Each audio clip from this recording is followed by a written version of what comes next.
მან დღეს თქვა, რომ დარწმუნებულია, რომ საქართველოს იმ ქვეყნების რიგშია, ვისაც ზელენსკი მადლობას უხდის და ტომარის ასეს ამაზე უნდა ვისაუბროთ, საღამო მშვიდობისა. დიდი მადლობა რა ხარ ჩვენი სტუმარი.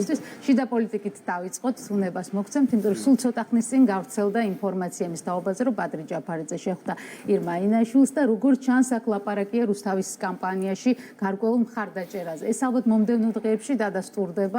ან ამას უარყოფენ კიდეც პოლიტიკოსები. მოდით, რას ელოდებით რუსთავის კამპანიისგან შეიძლება თუ არა იქ რაღაც ის მნიშვნელოვანი ოპოზიციური კოალიცია შედგეს, როგორ აფასებთ შანსებს?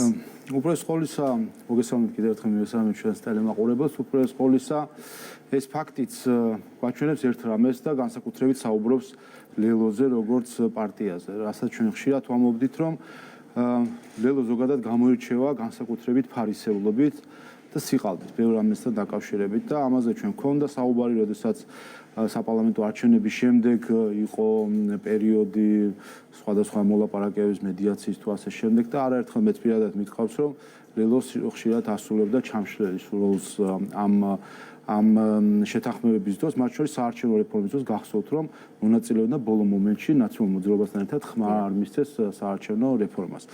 რაც შეეხება აი ამ ფაქტსაც, ესეც ფარისევლობის ნათელი მაგალითია, როდესაც ერთის მხრივ ეს მთავარი ნარატივი, რომელიც ნაციონალურ მოძრაობას და მასთან ყოფ პარტიებს ახასიათებს ხოლმე რუსეთს ხაზის გასმა და პრორუსულ ძალებზე და ასე შემდეგ და აი ესე ვთქვათ მეორე წამს თავად არიან მოლაპარაკებების ნაწილი იმ ძალებთან, რომელსაც მანამდე ეძახდნენ რუსულ ძალას და ასე შემდეგ. ასე რომ ეს არის ფარისევლობის ჩვეულებრივი ტიპიური მაგალითი, რომელიც სამწუხაროდ ქართულ პოლიტიკაში ნაციონალურ მოძრაობას და მასთან ყოფ პარტიებს აქვს დამკვიდრებული. ფარისევლობა დიაგნოზი გასაგებია, მაგრამ რამ გამოიწვია საბოლოო ჯამში? მოდი ამ სიღრმეებში წავიდეთ, რადგან საბოლოო ჯამში როგორც ხვდებით, ლელო ცდილობს, რომ ყველასთან რაღაცნაირად საერთო ენა მონახოს და ბადრი ჯაფარიძე იყოს ერთადერთი კანდიდატი ოპოზიციიდან იქ. რას მივაწეროთ ეს ყველაფერი? ანუ ლელო ცდილობს რაღაცნაირად სამართლიანობა აღადგინოს და დაბრუნდეს პარლამენტში თუ ეს სააკაშვილის რამე ახალი გეგმაა? ზოგადად ხედავთ, რომ სამწუხაროდ ოპოზიციის ნაწილი არადა არ ეგუება მდგომარეობას, რომელიც ნიშნავს, რომ უნდა გადავიდნენ საპარლამენტო მუშაობაზე, პოლიტიკურ ზოგადად საქმიანობაზე და დაელოდონ 2024 წლის არჩევნებს. იმისთვის თუ უნდათ, რომ ჩვენი ქვეყნის მოქალაქეებს დაანახონ, რომ იმსახურებენ მათ მხარდაჭერას. სხვა შორის ლელოზე როცა ვსაუბრობთ, ესეც ნიშანდობლივია, რომ 2020 წელს მათ საპარლამენტო არჩევნებში მიიღეს 60,000 ხმა, ხო ადგილობრივ თვითმმართველობის არჩევნებზე 45,000-მდე შემცირდა. მათ საკუთარი ამორჩევის 25%-ის კი დააკარგეს სწორედ აი ასეთი ფარისევლობით, სიყალბით და პათეტიკით, რომლის უკანაც არაფერი არ დგას. რაც შეეხება რუსთავის არჩევნებს, ესეც ხო ნიშანდობლივია, აი აქაც ჩანს კიდევ ერთხელ არაგულწრფელობა, როდესაც რამდენიმე წუთში იღებ გადაწყვეტილებას, რომ კენჭი იყარო მაჟორიტარად რუსთავის ამ შემთხვევაში და გარდაბნის საარჩევნო ოლქის სახელით,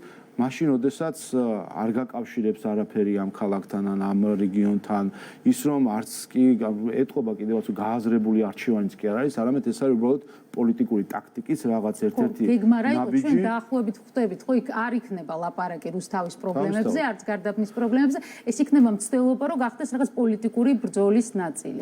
ეს რამდენად შესაძლებელია, რომ კამპანია წავიდეს აი ამ მიმართულებით? თავისთავად ჩვენ დაახლოებით ასეც ვიხილეთ, როდესაც ადგილობრივ თვითმმართველობის არჩევნები იყო თითქმის ყველგან, თბილისში ეს განსაკუთრებით ჩანდა. ხედავდით, რომ კამპანია არც კი ქონდათ, ასე ვთქვათ, ისეთი კამპანია, რომელიც ისაუბრებდა საჭიროებებზე, სხვათა შორის ეს საარჩევნო დამკვირვებლებმაც შეამჩნიეს და ეუთო ოდრის დასკვნაში წერია კიდევაც, რომ აცდენილი იყო ხშირად საარჩევნო რიტორიკა იმ კამპანიას, რომელიც უნდა შეეხებოდა წესით ადგილობრივ საჭიროებებს და იყო საუბარი რაღაც ცენტრალურ პოლიტიკურ საკითხებზე.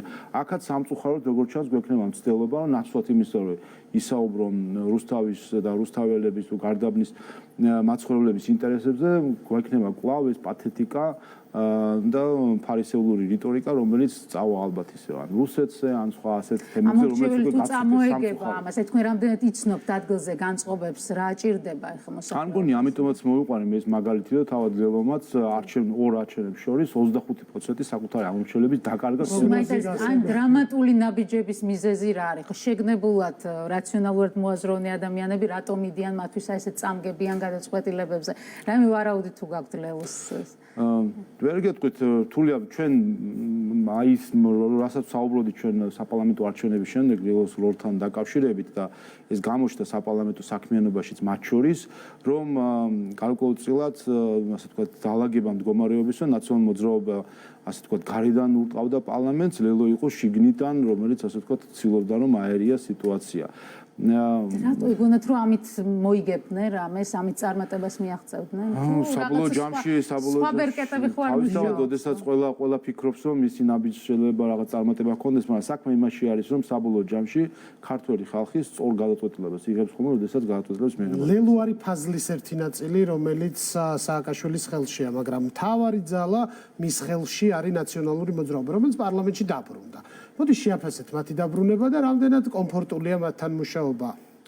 სხვათა შორის საინტერესო არის ის რომ ეხლა როგორც პარლამენტის თავმჯდომარეს მიწევს რა თქმა უნდა მათ შორის ხდომის გაძღოლის პროცესში ან ისედაც ფრაქციებთან ურთიერთობა როდესაც საკითხი ეხება ნამდვილ საქმეებს საკითხებს ასე ვთქვათ ჩანს რომ მაინც მოწადინებული არიან თითქოს და რაღაც იღვიძებს მათში პოლიტიკოსის ის ნაწილი რომელიც ცდილობს რომ დისკუსიაში შემოვიდეს ნამდვილი საკითხები ხომ მაგალითად ქონდა ხა ფარმაცევტულ პროდუქტებთან დაკავშირებით ხარისთან დაკავშირებით საინტერესო დისკუსია გაიმართა კონსტრუქციულები გახდნენ? დიახ, ნაციონალურ მოძრაობაც იყო გარკვეულწილად ჩართული ამაში, მაგრამ ზოგადად ოპოზიციას გულისხმობ. მათ შორის ministris საათი ქონდა და იცით რომ ვიცე-სპიკერი ლევან იოსელიანი უძღვებოდა ამ სხდომას, ოპოზიციის წარმომადგენელი უძღვებოდა თავად სხდომას და თლიანად სხდომა ვფიქრობ რომ ჯამში კონსტრუქციულად ჩაიარა, რა თქმა უნდა კრიტიკულები იყვნენ ოპოზიციის წარმომადგენლები, მაგრამ ესეც არის მთავარი არსი.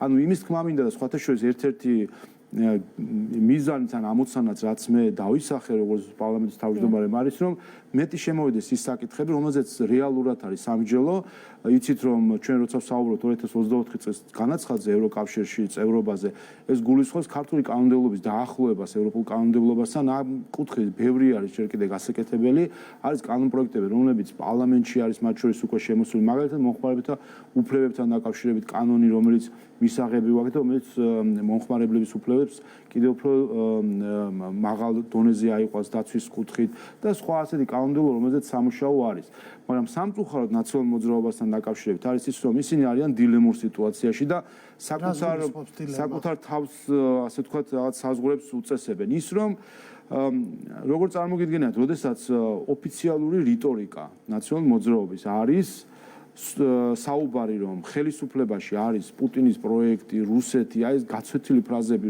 თვითონაც რომ სამწუხაროდ აი ამის ასე ვთქვათ შეკულ წრეში არიან. ეს ერთი და მეორე რიტორიკა ის რომ მუდმივად საუბრობენ სააკაშვილზე როგორც პოლიტპატიმარზე და მის გათავისუფლებაზე. ისინი იკეტავენ თავად გზას დიალოგისკენ, გზას საპარლამენტო ცხოვრებისკენ, ვინაიდან თუ კი ეს მათი ნამდვილი რწმენა არის მაშინ ხო შეუძლებელია ვიფიქროთ იმაზე რომ ისინი კონსტრუქციულები იქნებიან საპარლამენტოზე. ნიკამელია გამახსენდა მაგდა და მისი ჩანაწერი, როდესაც ის ფაქტობრივად საუბრობდა ყველაფერს საპირისპიროს იმის, რაც მოძრაობიდან აქამდე მოგვისმენია, მათ შორის არჩევნებზე და მათ შორის პოლიტიკურ პროცესებზე. ანუ როგორც ჩანს, შინაგანი რწმენა ცოტა სხვაგვარი აქვს ნაციონალურ მოძრაობას. თქვენ როგორ აფასებთ? ის ლიდერს დიახ, როცა საუბრობთ ფარისეულობაც ხომ ეს არის, რომ ერთი არის რაც გჯერა, რასაც ფიქრობ და მეორე რასაც საუბრობ და სამწუხაროდ აი ამად აქციეს პოლიტიკა ოპოზიციის ზოგიერთმა წარმომადგენელმა ნაციონალურ მოძრაობა, რა თქმა უნდა, ამ კუთხით არის წამყვანი, რომ ერთი არას ფიქრობენ, მეორე არას საუბრობენ, ერთია მათ შორის, თქვათ, პარლამენტში, რაც პირად ურთიერთობებში რას საუბრობენ, მეორე არის საჯაროდ რას საუბრობენ. ასე რომ სამწუხაროდ ეს არის ის ცუდი პოლიტიკური კულტურა, რომელიც ტყვეობაშიც იმყოფება თავად ნაციონალურ მოძრაობა და ვერ იხსნის თავს აი ამ ტყვეობიდან. თქვენ თუ ელოდებით, რომ დღესერა და ხვალ არის გაზაფხულის მოსვლასთან ერთად ისინი მაინც გავლენ ქუჩაში და ეს მომენტი თუ დადგება, თქვენთვის ამოცანა არის, რომ მაინც შეინარჩუნოთ ეს პარტიები პარლამენტში, რომ აი რაღაც ნაბიჯები მაინც გადადგათ იმისთვის, რომ საპარლამენტო მუშაობა გაგრძელდეს სრულყოფილად. თავისთავად ის რომ პარტიები სულად იყვნენ წარმოდგენილები, ეს ნიშნავს, რომ მათ შორის ამომრჩევლები იყვნენ სულად წარმოდგენილები პარლამენტში. თუმცა ამავე დროს ეს არის მათი პასუხისმგებლობა საკუთარი ამომრჩევლების წინაშე. ჩვენ პარლამენტში ყველას დასული ადამიანია, დასული პოლიტიკოსები არიან და ისინი არიან პასუხისმგებელი საკუთარი ნაბიჯებისთვის და შესაბამისად ისინი არიან პასუხისმგებელი საკუთარი ამომრჩევლის წინაშე. ჩვენ მათ ნაცვლად მათ პასუხისმგებლობას ჩვენ თავზე ვერ ავიღებთ. ამიტომ პასუხისმგებლობით უნდა იყოს მათ შორის მანდატების შეჩერებასთან და შეწყვეტასთან დაკავშირებით, რაც შეეხება მაგალითად შალვა ნათელაშვილს, ელენე ხოშტარიას, მე ვთქვი კიდევაც იმ დღეს, რომ 70 პლენარული სხდომა ჩაატარა ამ მოწვევის პარლამენტმა, არც ერთ პლენარულ სხდომას ისინი არ დასწრებიან. ამხელა უპატივცემულობას როცა იჩენ უპირველეს ყოვლისა საკუთარი ამომრჩევლის წინაშე, იმიტომ რომ დეპუტატი არის საკუთარი ამომრჩევლის ხმა პარლამენტში და როდესაც ის ამ ხმას უზღუდავს თავის ამომრჩევლს, ის იცით აქ არავინ გედავებოდა და ბადრი ჯაფარიძის საკითხი იყო მთავარი ასე. მან კიდევ უფრო ნაკლებია ჩემი აზრით შემოსადავებელი თურქიას. მაგრამ მე სხვა კითხვა მაქვს, სამართლებრივი ნაწილი რო დავივიწყოთ და ცოტა ხნით გვერდზე გავწიოთ. პოლიტიკურად რამდენად აწყობდა ოცნებას, რომ სამი ოპოზიციონერი არ ყოფილიყო პარლამენტში, თუნდაც ფორმალურად, ორს გულისხმობ ფორმალურ ნაწილში, მესამე დადიოდა გვახსოვს. რას გულისხმობ, უფრო რომ დავაკონკრეტოთ, საერთაშორისო თანამეგობრობის წარმომადგენელთა პოზიციები და რეაქციები საკმაოდ მძაფრი იყო და მათ არ მოიწონეს ეს გადაწყვეტილება. თქვენ რა პასუხი გაქვთ?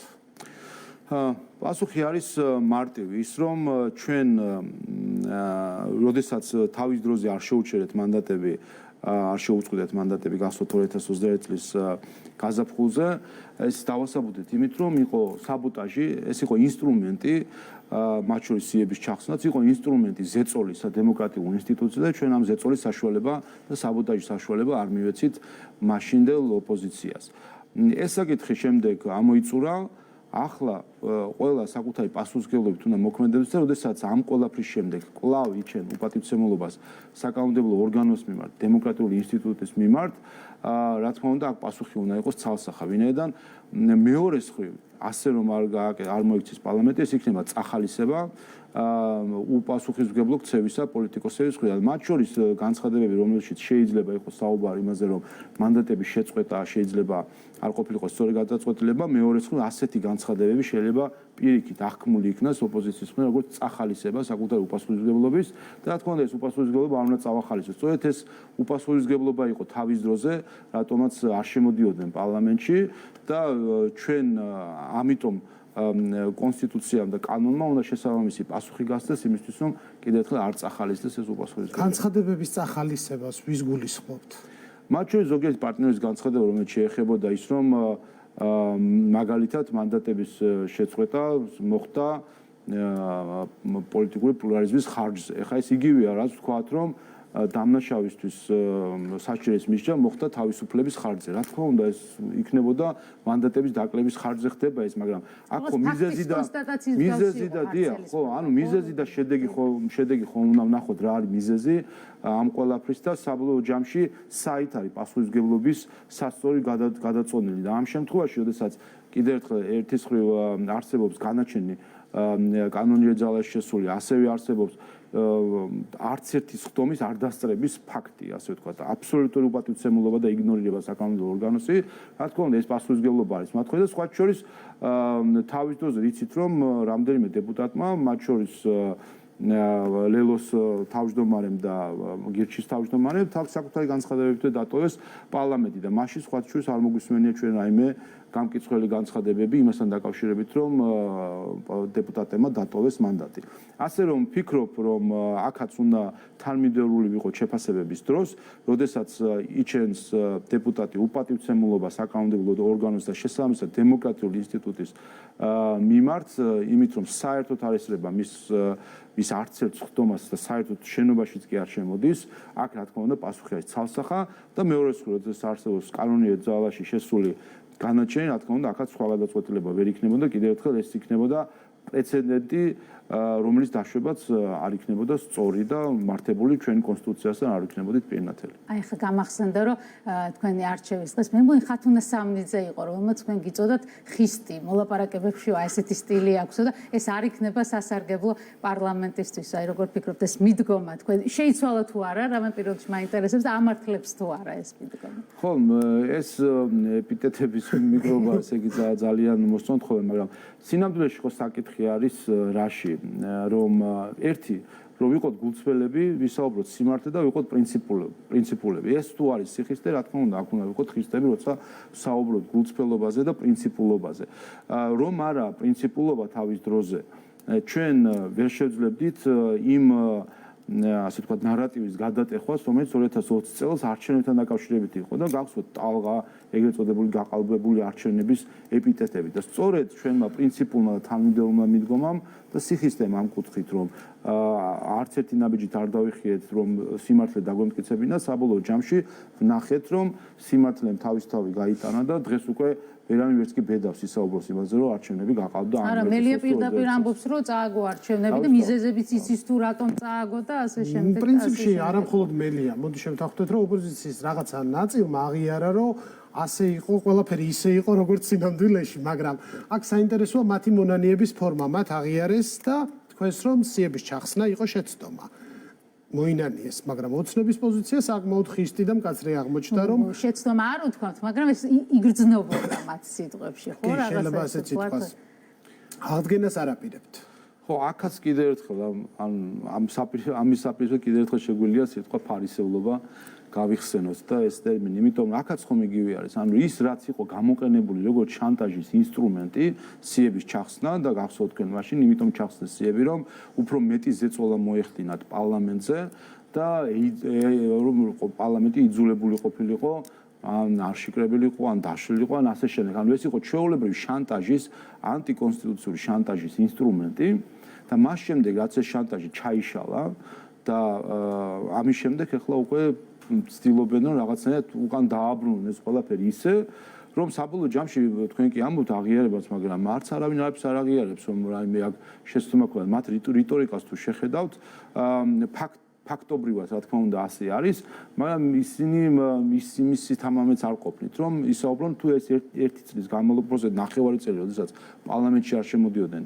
რა უყვეს საკუთარ ქვეყანას, საკუთარ სამშობლოს იმით რომ აჯანჯღალებდნენ ამ ქვეყანას და მათ შორის შემდეგი 6 თვე როცა საუბრობდნენ რიგარეში არჩევნების აუცილებლობაზე. ხედავთ თუ ახლა ამაზეც აღარ საუბრობენ, იმიტომ რომ ფაქტია რომ არანაირი საფუძველი ამ საუბრებისთვის აღარ აქვს. კიდევ ერთხელ ამ სიებთან დაკავშირებით აქაც დასრული ადამიანები არიან საკუთარი გადაწყვეტილებებისთვის პასუხისმგებლობის აღება ყველას უნდა შეეძლოს და აქედან გამომდინარეც იყო ამასთან დაკავშირებით პასუხი. რაც შეეხება ამ სიების აღდგენა არ აღდგენას. მეორე მხრივ თავად არიან კანონმდებლები მათ შორის და აქვთ საკანონმდებლო ინიციატივის უფლება.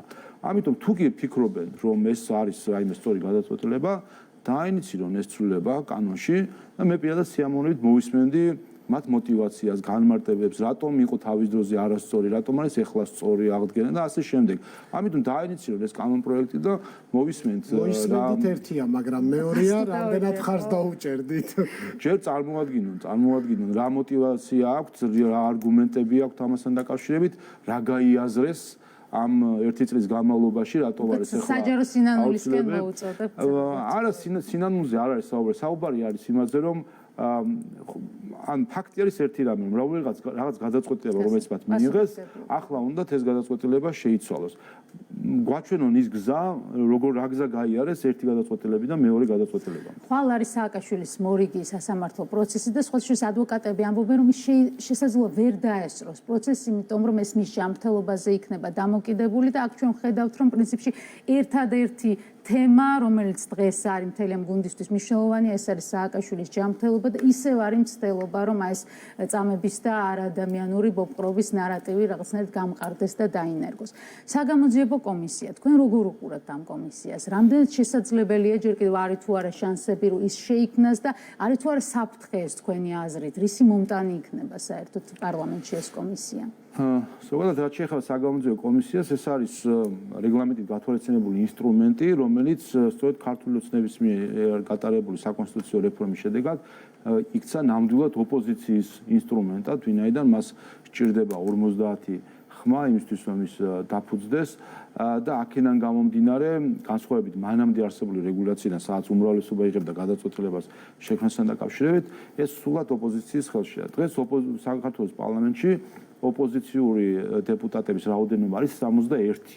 შესაბამისად, ეს უკვე ინიციატორის პასუხისმგებლობა არის, რომ მან დაარწმუნოს დეპუტატები სამი მომხრე ვინც იყო ისინი გამოაცალეთ უკვე ნუ ასეთი არის ნაცმოძრაობის ბრალდება 61 ოპოზიციის 61 წევრი კვლავ არის პარლამენტში თქვენთვის რას ნიშნავს ეს კომისია მისაღებია და უშუალოდ ითანხმება ზოგადად რაც შეეხება თავად ამ ფაქტს ან შინაარსს ხომ ზოგადად ნუ გასაგებია ხარ რაც ანაფიქრი რაც არის რომ პოლიტიკური ტემპერატურის აწევა ამ საკითხთან დაკავშირებით და რაღაც დღის წესრიგად ქცევა. ამას ვამბობდი მე როდესაც ვთქვი რომ ნაციონალური მოძრაობა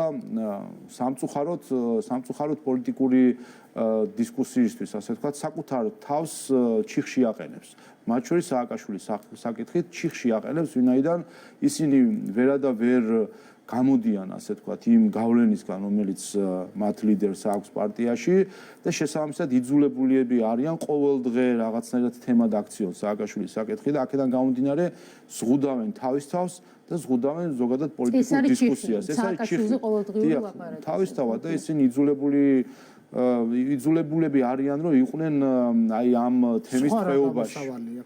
გამოსავალი არის რომ უნდა შეეგუონ რომ სასჯელი როდესაც არის სასამართლოს მიერ გამოტანილი ეს სასჯელი უნდა მოიხადოს ადამიანმა. ამას უნდა შეეგუოს ყველა რომ კანონის უზენაესობა სწორედ ამას გულისხმობს და ყველაფერს რო თავი დავანებოთ და ფორმალურ მხარეს სასჯელისა და განაჩენებისა თავად იმ განაჩენები რომელიც არის გამოტანილი არ მგონია ვინმე საერთოდ ეჭვიეპარებოდეს ამ ქვეყანაში რომ ეს დანაშაულები იყო ჩადენილი და რომ სააკაშვილს ამაში წვილი მიუძღვის. კიდევ ერთხელ შევახსენებ საზოგადოებას ორი განაჩენი არის სააკაშვილის წინააღმდეგ გამოსული ერთი შეეხება გირგვლიანის მკვლელებისთვის ხელის დაფარებას რომელიც სტრასბურგის სასამართლომ დაადგინა და პირდაპირ ხელი დაადო სააკაშვილს რომ ის იყო თანამონაწილე ხელის დაფარებისა და მეორე გახლავთ ვალერი გელაშვილის ცემის ფაქტი და აქაც არ მგონია ვინმე საერთოდ ეჭვიებარებოდეს რომ თანამონაწილე არის ამ ყველაფრის მიხეილ სააკაშვილი. ჩვენ რეკლამის დრო გვაქვს გადაცემაში, რეკლამის შემდეგ განვაგრძობ საუბარს. ძალიან საინტერესო ვიზიტები ჰქონდათ დიდ ბრიტანეთში და ასევე ბრიუსელში და ამაზე აუცილებლად უნდა ვილაპარაკოთ და კიდევ ერთი მოთამაშე შიდა პოლიტიკაში გიორგი გახარია, ბრინჯაოს გიორგი, ეს არის ასე ვთქვათ ოცნების ეპითეტი, რომელიც შეარქვით მას და ამაზე აუცილებლად უნდა ვილაპარაკოთ. შევეხებით უკრაინაში მიმდინარე პროცესებს, რეზოლუციას მალე დავბრუნდებით. კარგად.